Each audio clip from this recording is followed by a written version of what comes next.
माहौल चल्दै गर्दा निर्वाचनमा भाग लिने कि नलिने भन्ने विवादका बीच क्रान्तिकारी पार्टी नेकपा विप्लव समूह फुटेको छ। संसदीय व्यवस्थालाई प्रयोग गर्ने कि नगर्ने भन्ने विवादका बीच टुक्रा टुक्रामा विभाजित भएको तत्कालीन माओवादी पार्टीको यो घटकमा सशस्त्र क्रान्ति गर्ने कि नगर्ने भन्नेमा पनि विवाद छ।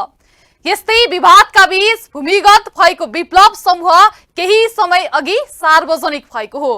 तर यो समूहमा फेरि फुट आएसँगै अतिवादी समूहको अन्त अझै केही समय नहुने देखिएको छ। नमस्कार, यो न्यूज एट टुडे, म तुलसी अर्याल।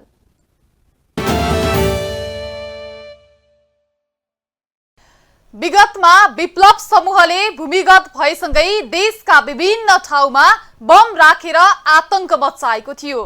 अहिले यो समूह मूलधार राजनीतिमा आएसँगै आतंकित पार्ने गतिविधि कम हुने अपेक्षा गरेका आम जनता बुधबार एक पटक फेरि झस्किए। बुधबार बिहान त्रिभुवन विमानस्थलमा एउटा फोन आयो। विमानस्थलमा 7वटा बम राखिएको छ र 2 घण्टाभित्र पड्कन्छ भन्दै। अनि फोन विदेशी नम्बरबाट आउने अनि फोन गर्नेले विदेशी भाषा बोल्नुले कतै अन्तर्राष्ट्रिय आतंकीहरूको गतिविधि हो कि भनी झन त्रासको वातावरण बन्यो। नेपालको प्रमुख र हाल चालु अवस्थामा रहेको एकमात्र अन्तर्राष्ट्रिय विमानस्थल हो त्रिभुवन अन्तर्राष्ट्रिय विमानस्थल। त्रिभुवन अन्तर्राष्ट्रिय विमानस्थलले गौचरण विमानस्थलको नामबाट विक्रम सम्वत 2006 सालदेखि नागरिक उड्डयन सेवा सुरु गरेको थियो। विक्रम सम्वत 2012 मा तत्कालीन राजा महेन्द्रले यो विमानस्थलको आधिकारिक रूपमा उद्घाटन गरेर आफ्ना बुवा राजा त्रिभुवनका नामबाट नामाकरण गरी त्रिभुवन विमानस्थल राख्न लगाएका थिए। काठमाडौँ महानगरपालिकाको पूर्वी क्षेत्रको चक्रवत भन्दा बाहिर मनोरा नदीको पश्चिममा अवस्थित यो विमानस्थलमा कहिले केही कुराले त कहिले केही कुराले बेला बेलामा चर्चा आइरहन्छ। देशको एकमात्र अन्तर्राष्ट्रिय विमानस्थल भएकाले पनि होला चर्चा आउनु स्वाभाविक नै हो। तर सानो सानो कुराबाट पनि विमानस्थल तथा यात्रुहरूलाई ठूलै धोका हुने गरेको छ। विमानस्थल परिसर र विमानस्थलमा आउटजाउट गर्ने यात्रुहरू कतिका सुरक्षित छन् भन्ने कुराले फेरि एकपटक सोच्न बाध्य बनाएको छ। बुधबार बिहान भएको एउटा घटनाले यो सोच्न बाध्य बनाएको हो। बुधबार बिहान विदेशी नम्बरबाट अज्ञात व्यक्तिबाट आएको एक फोन कलले सिङ्गो मुलुक नै सशंकित भयो। केही बेर ठूलै हल्ला खल्ला मचियो भने यात्रुहरूको भागाभाग समेत भयो। अज्ञात व्यक्तिले विमानस्थलको आन्तरिक टर्मिनल बिल्डिङ तर्फ 1 होइन 2 होइन 7-7वटा बम रहेको सूचना दिएपछि विमानस्थलमा केही बेर हंगामा नै मचियो। उक्त सूचनाकै आधारमा त्रिभुवन विमानस्थलमा आन्तरिक तर्फको हवाई उडान करिब 1 घण्टासम्म ठप्प हुन पुग्यो। त्रिभुवन अन्तर्राष्ट्रिय विमानस्थलको आन्तरिक टर्मिनलमा 6-7वटा बम रहेको र सो बम 2 घण्टाभित्र विस्फोट हुन्छ भनेर बाहिरबाट ती अज्ञात व्यक्तिले टेलिफोन गरेका थिए। सुरुमै अस्सलाम वालेकुम भन्दै पुरुषले विमानस्थलमा बम राखेको सूचना दिएका थिए। त्यो बम 2 घण्टाभित्र विस्फोट हुने भन्दै उनले फोन काटे। त्यसपछि फेरि केही मिनेटमै अर्को फोन आयो। त्यो बेला भने नेपाली आवाज सुनियो। उनले नेपाली भाषामा नै विमानस्थलका 7वटा ठाउँमा बम राखेको जानकारी गराए। अब 2 पटक कल गरेर बम राखेको सूचना आएपछि विमानस्थलका सुरक्षा कर्मीदेखि कर्मचारी निकै झस्किए। हुन पनि विमानस्थल जस्तो संवेदनशील ठाउँमा सुरक्षामा कडाई गर्नु सुरक्षा निकायलाई चुनौतीको विषय भएकाले झस्किनु पनि स्वाभाविक हो। तर सुरक्षा निकायले त्यो चुनौतीको सामना गर्नु पनि थियो। त्यस लगत्तै उड्न लागेका आन्तरिक उडानदेखि प्रतीक्षालयमा बसेकाहरूलाई खाली गर्न थालियो। त्यो सूचनामा आए जस्तो बमहरू खोज्नका लागि तत्काल विमानस्थल प्रशासन, विमानस्थलमा कार्यरत सुरक्षा निकाय, नेपाली सेना, नेपाल प्रहरी, सशस्त्र प्रहरी, जनपद प्रहरीले डिस्पोजल टोली बोलाएर अनुसन्धान थालियो। तर सबै क्षेत्रमा चेक जाँच गर्दै जाँदा अज्ञात व्यक्तिले फोनमा भने जस्तो कुनै पनि प्रकारको शंकास्पद बम विस्फोट पदार्थ भने केही पनि भेटिएन। एउटा सूचनाले हंगामा मचिए पनि अन्तमा केही नहुँदा सुरक्षामा कुनै पनि खतरा नदेखेपछि करिब 1.5 घण्टासम्म अवरुद्ध बनेको विमानस्थलले नियमित उडान भने सुरु गरेको छ। विमानस्थलका प्रवक्ता टेकनाथ सितौलाले कार्यालयको टेलिफोन नम्बरमा 9:40 देखि 9:50 का बीचमा 2 पटक फोन गरेर बम राखेको सूचना दिएकाले अनुसन्धान गरेको तर कुनै पनि शंकास्पद वस्तु फेला नपरेको बताए। उनले कुनै शंकास्पद वस्तु नपाएपछि पुनः उडान सुरु गरिएको जानकारी दिए। तर सूचना फैलाउने व्यक्तिले भ्रामक सूचना दिएकाले प्रहरीले उक्त भ्रामक सूचना दिने व्यक्तिका बारेमा भने अनुसन्धान गरिरहेको उनले बताएका छन्। त्रिभुवन अन्तर्राष्ट्रिय विमानस्थलको डोमेस्टिक साइडमा चाहिँ डोमेस्टिक टर्मिनलतर्फ बम चाहिँ 6-7वटा बम चाहिँ रहेको छ र यो बम चाहिँ 2 घण्टा भित्रमा फाट्छ भनेर चाहिँ होइन विस्फोट हुन्छ भनेर बाहिरबाट चाहिँ टेलिफोन आएको थियो। हाम्रो टेलिफोन हाम्रो अफिसको टेलिफोन एक्सचेन्जमा आयो। त्यो टेलिफोन एक्सचेन्जलाई हाम्रो टिडिओमा हाम्रो टर्मिनल ड्युटी अफिसले रिसिभ गर्यो र उहाँलाई चाहिँ त्यस्तो प्रकारको चाहिँ फोन 9:40 दुईचोटि आयो। त्यही मान्छेले दुईचोटि चाहिँ बाहिरबाट फोन गरेर चाहिँ यस विमानस्थलको टर्मिनलको डोमेस्टिक टर्मिनलभित्र 6-7 ठाउँमा होइन यसरी बम राखिएको छ र यो बम चाहिँ 2 घन्टाभित्र विस्फोट हुँदैछ भनेर चाहिँ खबर आएपछि हामीले तुरुन्तै विमानस्थल प्रशासन, यहाँ कार्यरत सुरक्षा निकाय, नेपाल प्रहरी, सशस्त्र प्रहरी, जनपद प्रहरीको टोलीले उहाँहरूको चाहिँ बम डिस्पोजल चाहिँ टोली पनि छ।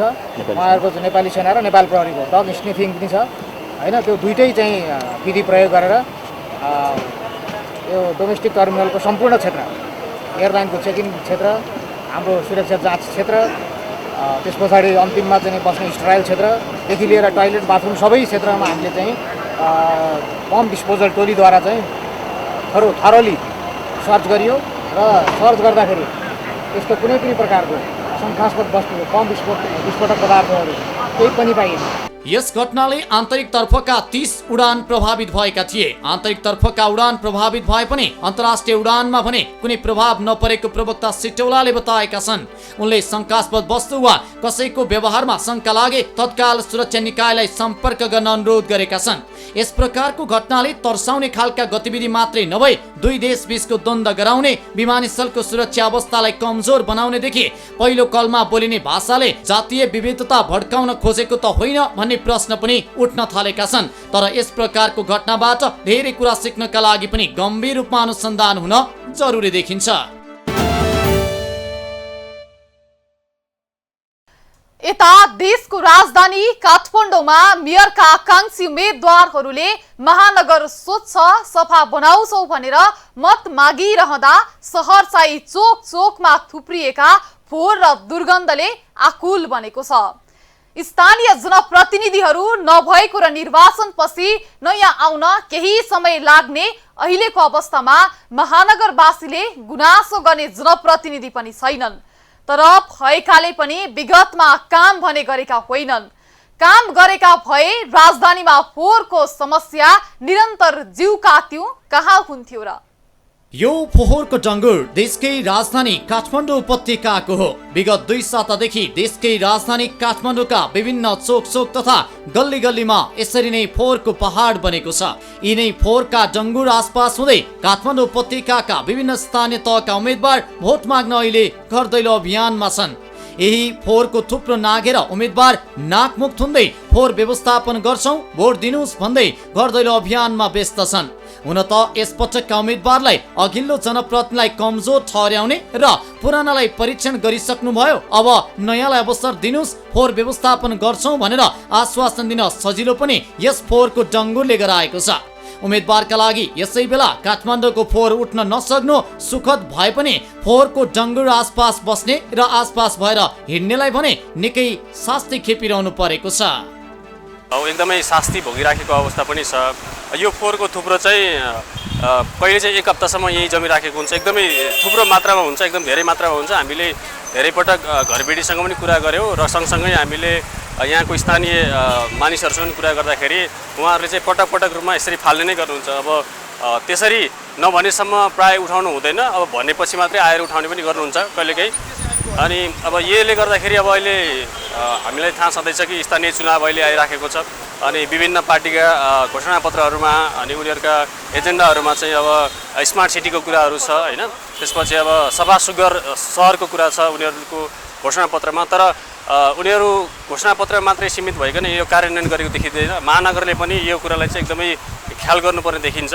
वैशाख 11 गतेदेखि काठमाडौँ उपत्यकाका 18 पालिकाको फोहोर व्यवस्थापन कार्य रोकिएको छ। अहिले फोहोर विसर्जन गरिएको ठाउँ नुवाकोटमा रहेको सिसडोलसम्म पुग्ने बाटो मर्मतको काम समयमै नगरेको भन्दै पासाङ लामु राजमार्गका बासिन्दाको अवरोधका कारण सडकमै फोहोर रोकिएको हो। काठमाडौँ महानगरपालिकाले केही दिन नेपाल टार हुँदै वैकल्पिक बाटो मार्फत फोहोर व्यवस्थापन गरे पनि नियमित परेको वर्षा र स्थानीयले फोहोरको गाडी लैजान नदिने भनेपछि अहिले फोहोर लैजाने काम समेत पूर्ण रूपमा ठप्प बनेको छ। लामो समयसम्म सडकमा फोहोर थुपारिँदा आवतजावत गर्न भने निकै समस्या भएको छ।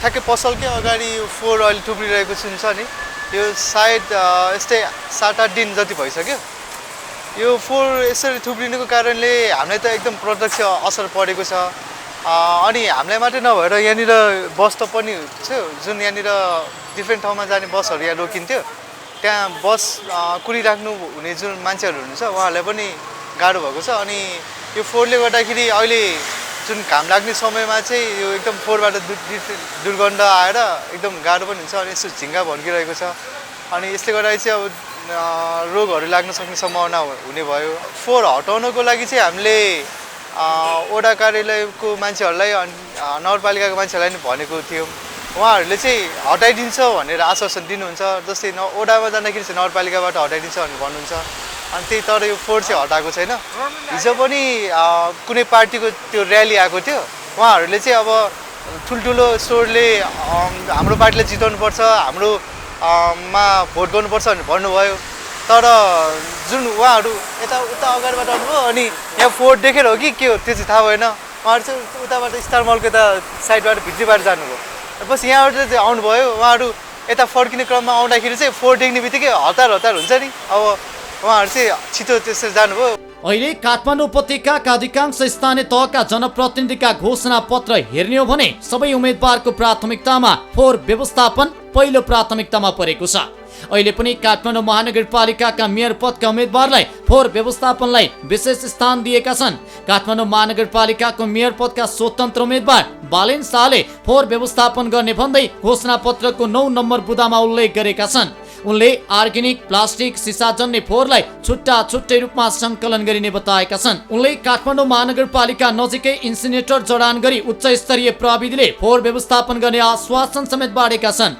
काठमाडौँ महानगरपालिकाका स्वतन्त्र उम्मेदवार शाहले जारी गरेको घोषणा पत्रमा अर्ग्यानिक फोहोरलाई प्राङ्गारिक मलका रूपमा परिणत गरी कृषि प्रधान जिल्लाहरूमा बिक्री गरिने उल्लेख गरिएको छ काठमाडौँ महानगरपालिकाका भित्री सडक कालोपत्रे गर्दा प्लास्टिक जन्य फोहोरसँग आस्फन्ट मिलाएर कालोपत्रे गरिने बताइएको छ गठबन्धनका तर्फबाट काठमाडौँ महानगरपालिकाको मेयर पदका उम्मेदवार सिर्जना सिंहले पनि आफ्नो पहिलो प्राथमिकतामा फोहोर व्यवस्थापनमै रहेको बताएकी छिन् एमालेका अर्का उम्मेदवारको घोषणा पत्र हेर्ने हो भने पनि फोहोर मैला व्यवस्थापन नै पहिलो प्राथमिकतामा परेको छ अन्य ससाना राजनैतिक दलले पनि काठमाडौँको फोहोर व्यवस्थापनलाई पहिलो प्राथमिकतामा दिएका छन् प्रत्येक निर्वाचनमा फोहोरलाई चुनावी मुद्दा बनाइन्छ तर आजसम्म देशकै राजधानीको फोहोरको समस्या 20 बाट 19 पनि हुन सकेको छैन विगतमा पनि यस्ता आश्वासन नबाडिएका होइनन् यसअघि पनि काठमाडौँ उपत्यकाका स्थानीय तहका उम्मेदवारले फोहोर व्यवस्थापनलाई पहिलो प्राथमिकतामा राखेकै थिए मुलुक संहितामा गइसकेपछि स्थानीय तहमा पहिला जनप्रतिनिधिको 5 वर्षीय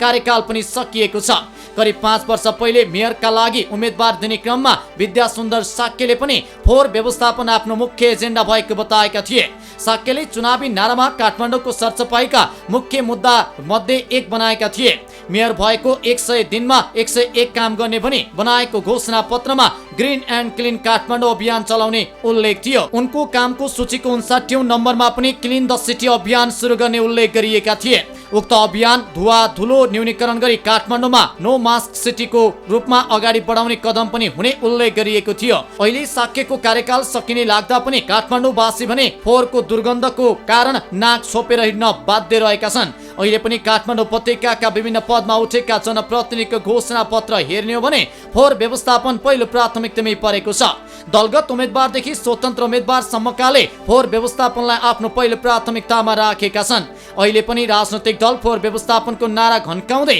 सफा र दुर्गन्ध रहित काठमाडौँ बनाउँछौं भन्दै विभिन्न संकल्पसहित घर घरमा पुगिरहेका छन् विगत 5 वर्षमा पनि फोहोरको व्यवस्थापन गर्न नसक्ने दलका प्रतिनिधि अहिले फेरि निर्वाचनका बेला जनतासँग मत माग्दै हिँडेका छन् अघिल्लो पाली गर्न नसकिए पनि अहिले पुनः एकपटक मौका दिनुहोस् हामी गर्छौं भन्दै पुनः फोहोर व्यवस्थापनको मुद्दालाई आफ्नो चुनावी एजेन्डा बनाएर लागि परेका छन् हरेक निर्वाचनमा काठमाडौँ उपत्यकाको फोहोर चुनावी एजेन्डा नै बन्ने गर्दछ काठमाडौँमा फोहोरको समस्या विगत 103 वर्षदेखि। हुन त काठमाडौँमा फोहोरको समस्या आजको होइन, 103 वर्ष पहिले नै यहाँको फोहोरको व्यवस्थापनको काम सुरु भएको थियो। तत्कालीन प्रधानमन्त्री चन्द्र शमशेर जङ्गबहादुर राणाले आफूहरू हिँड्ने बाटो फोहोर भएको महसुस गरे। त्यसैले उनले पुस 2 1976 मा सफाई अड्डा स्थापना गरे। उक्त सफाई अड्डाको काम थियो सहरलाई व्यवस्थित गर्नु, सडक सफा राख्नु। 1976 मा स्थापना भएको उक्त सफाई अड्डा विकास तथा विस्तार हुँदै अहिले काठमाडौँ महानगरपालिका बनेको छ। सफाई अड्डा महानगर बन्दासम्म 103 वर्ष लाग्यो, तर यहाँको समस्या भने घट्नुको साटो झन्झन बढ्दै गएको छ। महानगरपालिका मात्रै नभएर काठमाडौँ उपत्यकाकै फोहोर फाल्ने ठाउँ नुवाकोटको सिस्टोल बनेको छ। तर उक्त स्थानमा फोहोर फाल्दा विभिन्न माग राखेर स्थानीयले पटक पटक विवाद निकालिरहन्छन्। सिस्टोलमा 2062 सालमा 2 वर्षको फोहोर व्यवस्थापन गर्न सकिने क्षमताको ल्यान्डफिल निर्माण गरिएकोमा 4 पटकसम्म विस्तार गरेर अहिलेसम्मको फोहोर व्यवस्थापन गरिँदै आएको छ। वर्षौंदेखि चर्चामा आएको नुवाकोटकै बन्चरे डाँडोमा पनि अलपत्र परेको छ। हाल काठमाडौँ उपत्यकाको 18 स्थानीय तहबाट दैनिक 1000 मेट्रिक टन र काठमाडौँ महानगरपालिकाबाट मात्रै दैनिक 500 मेट्रिक टन फोहोर निस्कने गरेको छ। काठमाडौँ उपत्यकाबाट मात्रै विसर्जन हुने फोहोर मध्ये करिब 75% फोहोर सिस्टोलमा व्यवस्थापन हुँदै आएको छ। पहिलो स्थानीय तह निर्वाचनपछि स्थानीय बासिन्दाको समस्या दैनिक स्थानीय तहले नै समाधान गर्नुपर्ने भए पनि यस समस्या समाधान भने हुन सकेको छैन। दीर्घकालीन केन्द्र सरकारले निर्माण गरे पनि अल्पकालीन फोहोर व्यवस्थापनका लागि भने काठमाडौँ महानगरपालिकाकै जिम्मा हो। तर काठमाडौँ महानगरपालिका पनि पटक पटक अल्पकालीन फोहोर व्यवस्थापनमा चुक्दै आएको छ।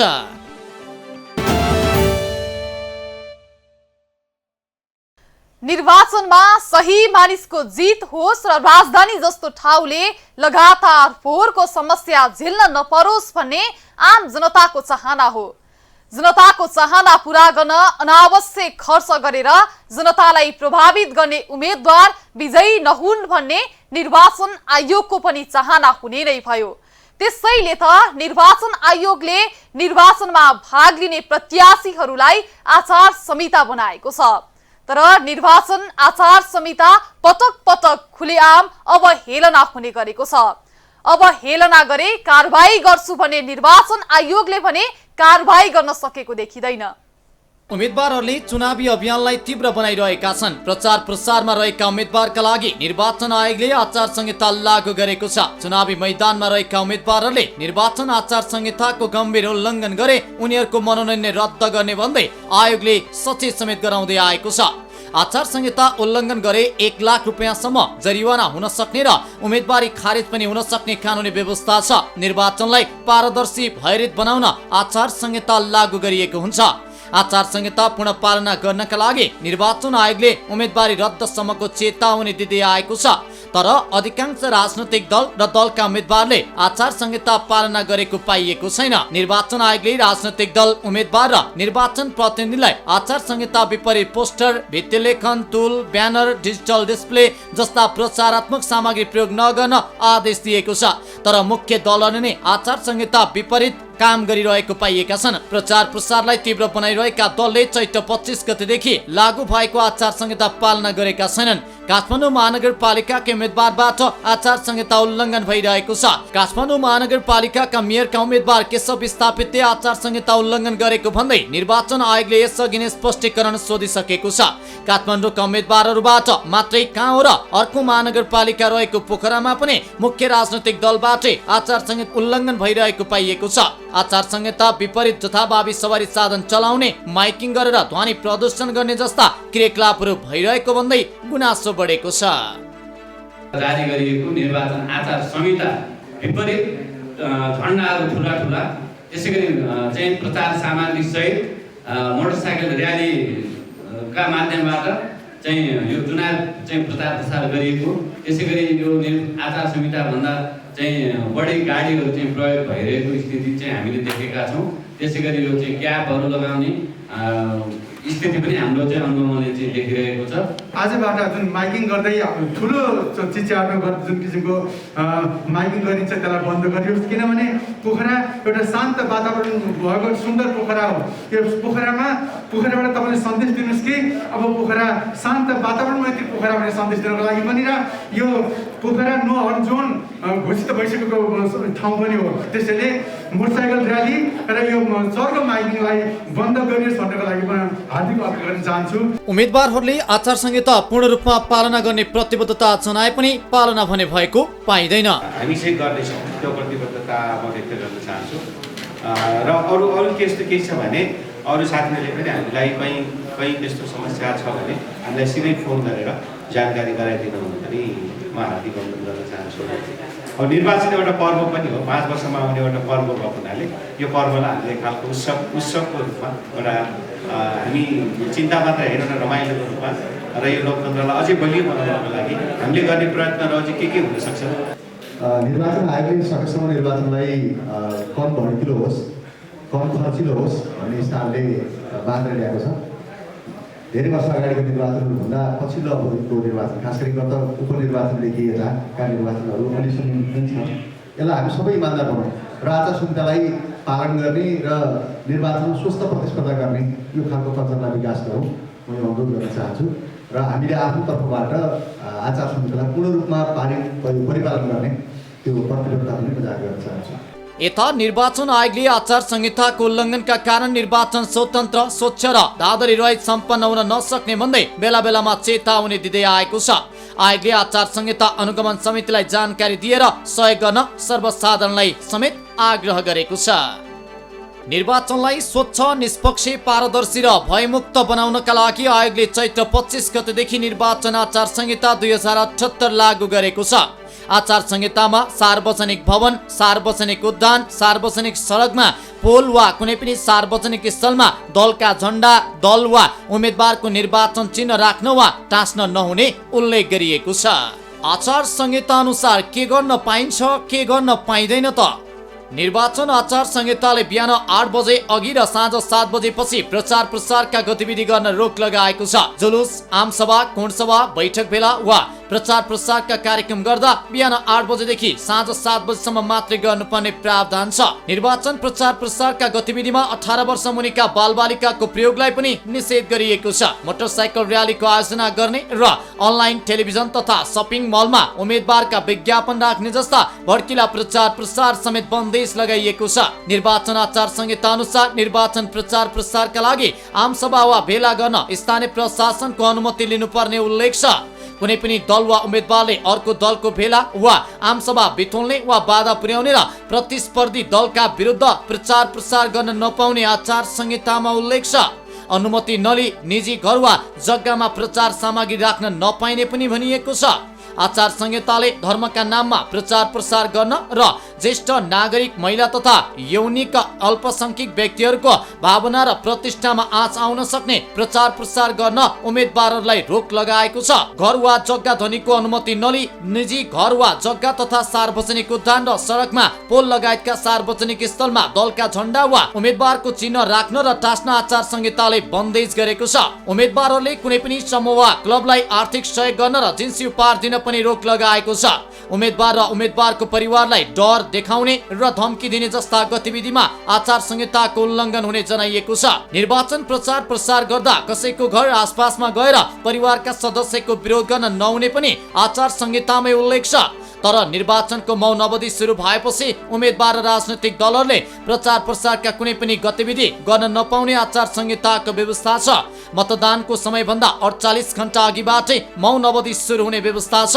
निर्वाचन आयोगका अनुसार उम्मेदवार र राजनैतिक दलहरूले आचार संहिता उल्लङ्घन गरेका विषयमा धेरै उजुरी परेका छन्। आयोगका अनुसार अधिकांश उजुरी आचार संहिता उल्लङ्घन हुने गरी झण्डाको प्रयोग गरेको, जुलुस गरेको, तोकिएको भन्दा बढी निर्वाचन खर्च गरेको तथा निर्वाचन प्रचार प्रसारका सामग्रीमा लोगो राखेको र प्रचार प्रसारमा सरकारी कर्मचारीहरू प्रयोग भएको भन्ने छ।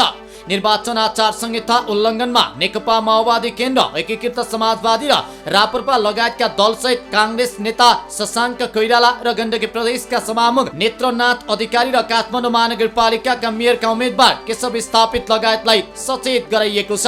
निर्वाचन मताधिकारको आधारमा प्रतिनिधि छान्ने प्रक्रिया मात्रै नभई जनतालाई सशक्त तुल्याउने लोकतन्त्रको मेरुदण्ड मानिन्छ। आचार संहिता विपरीत निर्वाचन जति खर्चिलो र भड्किलो बन्दै जान्छ त्यति नै आस्था, निष्ठा, विचार र सिद्धान्त पराजित बन्न सक्ने खतरा बढ्छ। निर्वाचन व्यवस्थापन सुधारकै लागि आचार संहिताको पालना तथा कार्यान्वयनलाई लिन्छ। निर्वाचनलाई नै स्वच्छ, स्वतन्त्र, निष्पक्ष र भयरहित बनाउन निर्वाचन आचार संहिता पालना गर्नु सबै राजनैतिक दल तथा उम्मेदवारको कर्तव्य हो।